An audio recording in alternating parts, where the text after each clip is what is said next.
നമസ്കാരം, ഇൻസൈഡിലേക്ക് സ്വാഗതം. ഭാസ്കര കാരണവർ കൊലക്കേസ് പ്രതി ഷെറിനെതിരെ അല്ലെങ്കിൽ ഷെറിനെ പുറത്തിറക്കാനായിട്ട് വലിയ ഉത്സാഹമാണ് നമ്മുടെ മന്ത്രിസഭ നടത്തിയത് എന്നുള്ള കാര്യം നമ്മൾ കണ്ടതാണ്. ഇനി ഇതിൽ ഗവർണർ എന്ത് തീരുമാനമെടുക്കും എന്നുള്ളത് മാത്രമാണ് അറിയാനുള്ളത്. പല അർഹരായ തടവുകാരും അവിടെ കിടക്കുമ്പോഴാണ് ഷെറിനെ പുറത്തിറക്കാൻ ഒരു മന്ത്രി അടക്കം വലിയ ഉത്സാഹം കാണിക്കുന്നത്.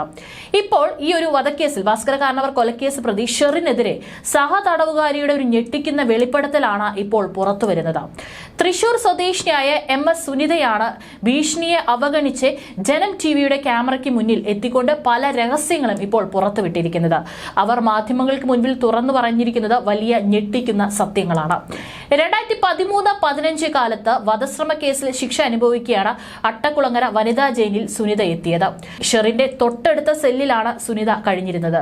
അതുകൊണ്ട് തന്നെ അവിടെ നടക്കുന്ന കാര്യങ്ങൾ എന്താണെന്ന് വളരെ വ്യക്തമായി സുനിത നിരീക്ഷിക്കുകയായിരുന്നു. ചില രാഷ്ട്രീയക്കാരുമായി ഉദ്യോഗസ്ഥരുമായി ഷെറിന് അടുത്ത ബന്ധമുണ്ടായിരുന്നുവെന്നും പ്രതിവാര അഭിമുഖ പരിപാടിയിലാണ് മാധ്യമങ്ങളിലൂടെ സുനിത ഇപ്പോൾ തുറന്നു പറഞ്ഞിരിക്കുന്നത്. ഇത്തരത്തിൽ തുറന്നു പറയുമ്പോൾ എന്തായാലും സുനിതയ്ക്ക് പല രീതിയിൽ പല ഭാഗത്തു നിന്നും ഭീഷണികൾ ഉണ്ടാകുമെന്നുള്ള കാര്യത്തിൽ യാതൊരു സംശയവും വേണ്ട. പക്ഷെ എന്തിനാണ് ഇത്തരത്തിൽ ഷെറിൻ എന്ന് പറയുന്ന ഒരു തടവുകാരിക്ക് വേണ്ടി ഇത്രയധികം നമ്മുടെ സംസ്ഥാനം പുറത്തിറക്കാൻ ഉത്സാഹം കാണിക്കുന്നത് എന്നുള്ളതാണ് ഉയർന്നു വരുന്ന ഒരു ചോദ്യം. 1-2 ജീവനക്കാർ ഒഴിച്ച് ബാക്കി എല്ലാവരും ഷെറിനിൽ നിന്ന് മാസപ്പടി കൈപ്പറ്റിയിരുന്നെന്നാണ് സുനിത മാധ്യമങ്ങളിലൂടെ തുറന്നു പറഞ്ഞിരിക്കുന്നത്. അന്നത്തെ ജയിൽ സൂപ്രണ്ട് ഐപാഡും എത്തിച്ചു കൊടുത്തിട്ടുണ്ട്. ഷെറിൻ എന്താവശ്യപ്പെടുന്നുവോ അത് ജയിലിനുള്ളിൽ എത്തിച്ചിരുന്നു. ഇതിനു മുൻപും ഷെറിന് ജയിലിനുള്ളിൽ ലഭിച്ചിരുന്ന സൗകര്യങ്ങളെക്കുറിച്ച് പല ഭാഗങ്ങളിൽ നിന്നും വിമർശനം വന്നിരുന്നു. 3 നേരവും പുറത്തു നിന്നുള്ള ഭക്ഷണമായിരുന്നു ഷെറിൻ ജയിലിനുള്ളിൽ കഴിച്ചിരുന്നത്. ഷെറിന് സഹായിയായ ഒരു തടവുകാരിയും ജയിലിനുള്ളിൽ ഏർപ്പെടുത്തിയിരുന്നു. ഇവരാണ് ഷെറിന്റെ വസ്ത്രങ്ങൾ അലക്കി കൊടുത്തിരുന്നതും ഷെറിന്റെ മറ്റു കാര്യങ്ങളെല്ലാം തന്നെ ശ്രദ്ധിച്ചിരുന്നതും.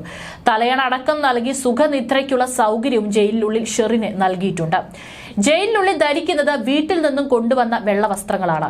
ബക്കറ്റ് നിറച്ച് സൗന്ദര്യവർദ്ധക വസ്തുക്കളും ഷെറിനുണ്ടായിരുന്നു.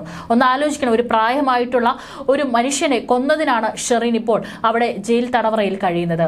അത്തരത്തിലുള്ള ഒരു തടവുകാരിക്കാണ് ഇത്തരത്തിൽ എല്ലാ സൗകര്യങ്ങളും ജയിലിനുള്ളിൽ ഒരുക്കിയിരിക്കുന്നത്. ഇതിൽ മുഖം നോക്കാൻ കണ്ണാടി, ലിപ്സ്റ്റിക്, ഐലൈനർ തുടങ്ങിയ സർവ്വതും ഷെറിന്റെ കയ്യിലുണ്ടായിരുന്നു. സൂപ്രണ്ടിന്റെ പേരക്കുട്ടി കണക്കിയുള്ള ലാളനയാണ് ഷെറിന് ലഭിച്ചതെന്നും സുനിത പറയുന്നുണ്ട്. അന്നത്തെ ജയിൽ DGPയുമായി ഷെറിന് വഴിവിട്ട ബന്ധമുണ്ടായിരുന്നെന്നും സുനിത വെളിപ്പെടുത്തുകയാണ്. സാധാരണ വനിതാ ജയിലിൽ പുരുഷ ഉദ്യോഗസ്ഥർ ഉണ്ടാകാറില്ല. ഇവിടെ ഷെറിനെ കാണാൻ ജയിൽ DIG അടിക്കടി എത്തിയിരുന്നു. ജയിൽ ചട്ടപ്രകാരം തടവുകാരെ വൈകുന്നേരം 5:30 സെല്ലിൽ അടച്ചാൽ പിന്നെ രാവിലെ മാത്രമേ പുറത്തിറക്കൂ. എന്നാൽ രാത്രി 7 മണിയോടെ പുറത്തിറങ്ങുന്ന ഷെറിൻ 2 മണിക്കൂർ കഴിഞ്ഞാണ് തിരിച്ചെത്താറ്. ഇത് സംബന്ധിച്ച് കംപ്ലൈന്റ് ബോക്സിൽ പരാതി എഴുതിയിട്ടിരുന്നെങ്കിലും നടപടി ഉണ്ടായില്ല. ഒരു തവണ ജയിൽ ജീവനക്കാരൻ വഴി ഇക്കാര്യങ്ങൾ മാധ്യമത്തിന് നൽകിയതിനെ ജയിൽ DIG തന്നെ ഭീഷണിപ്പെടുത്തിയിരുന്നെന്നും സുനിത പറയുന്നുണ്ട്. ഒരിക്കലും പുറംലോകം കാണില്ലെന്ന് പറഞ്ഞായിരുന്നു DGP ഭീഷണിപ്പെടുത്തിയത്.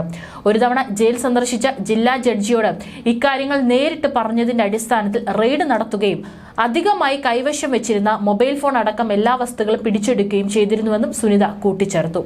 തടവുകാരികളെ ലൈംഗികമായി ഉപയോഗിക്കുന്നതിനെ കുറിച്ചും സുനിത സംസാരിച്ചിരുന്നു.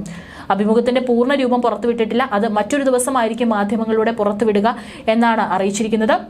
2 വർഷത്തെ ശിക്ഷയ്ക്ക് ശേഷം ജാമ്യം നേടിയാണ് സുനിത ഇപ്പോൾ പുറത്തിറങ്ങിയത്.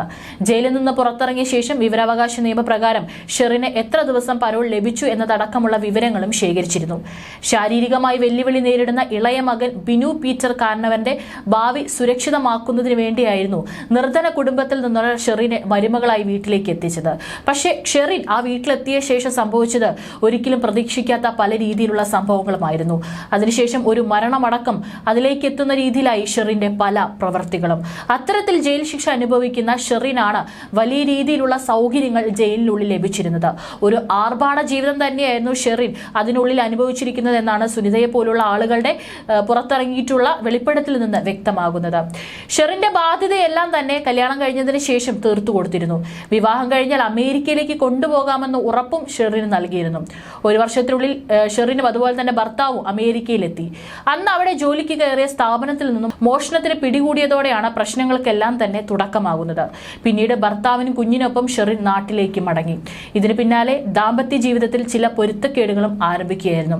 അന്നത്തെ കാലത്ത് സോഷ്യൽ മീഡിയ പ്ലാറ്റ്ഫോമായ ഓർക്കൂട്ടിലൂടെയാണ് ബാസിത്ത് അലിയെ ഷെറിൻ പരിചയപ്പെടുന്നത്.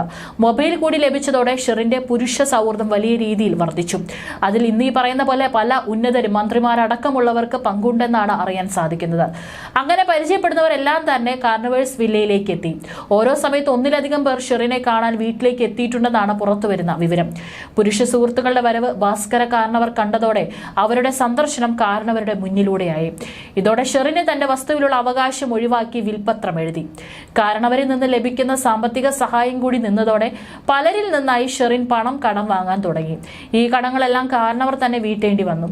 സ്വത്തിൽ നിന്ന് ഒഴിവാക്കിയ പ്രതികാരമാണ് കൊലപാതകത്തിലേക്ക് നയിച്ചതെന്നാണ് കേസ്. 1-2 പ്രതികളും അവരുടെ സുഹൃത്തുക്കളായ ഷാനൂർ റഷീദ്, നിതിൻ എന്നിവർക്കൊപ്പമാണ് കാരണവരെ വധിക്കുന്നത്. വീട്ടിലുണ്ടായിരുന്ന നായ്ക്കൾ കുരയ്ക്കാതിരിക്കാൻ അവയ്ക്ക് മയക്കുമരുന്ന് നൽകി.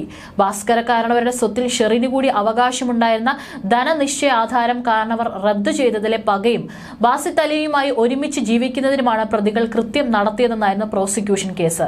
സംഭവം നടന്ന 7-ാം മാസം കേസിൽ കോടതി വിധി പറഞ്ഞു. 1-ാം പ്രതി ഷെറിന് വിവിധ വകുപ്പുകളിലായി 3 ജീവപര്യന്തവും 85,000 രൂപ പിഴയുമാണ് മാവേലിക്കര അഡീഷണൽ സെഷൻസ് കോടതി ശിക്ഷയായി വിധിച്ചത്. 2 മുതൽ 4 വരെ പ്രതികളായി കുറിച്ചി, ബാസിത്ത് അലി, കളമശ്ശേരി നിതിൻ, കൊച്ചി ഏലൂർ ഷാനൂർ റഷീദ് എന്നിവർക്ക് വിവിധ വകുപ്പുകളിലായി 2 ജീവപര്യന്തവും 80,000 രൂപ പിഴയും വിധിച്ചു. കേസ് അപൂർവങ്ങളിൽ അപൂർവമല്ല. പ്രതികൾക്ക് മുൻപ് ക്രിമിനൽ കൃത്യത്തിൽ ഏർപ്പെട്ടിട്ടില്ല, മക്കളുണ്ട്, ചെറുപ്പക്കാരാണ് തുടങ്ങിയ കാരണങ്ങളാലാണ് പ്രതികൾക്ക് വധശിക്ഷ പരിഗണിക്കാതിരുന്നതെന്ന് കോടതി അന്ന് ചൂണ്ടിക്കാണിച്ചിരുന്നു. എന്നാൽ ഇപ്പോഴും ശിക്ഷ പൂർണ്ണമായി അനുഭവിച്ചു തീരുന്നതിന് മുൻപാണ് ഷെറിനെ പുറത്തിറക്കാനുള്ള എല്ലാ തന്ത്രങ്ങളും ഇപ്പോൾ നടക്കുന്നത്.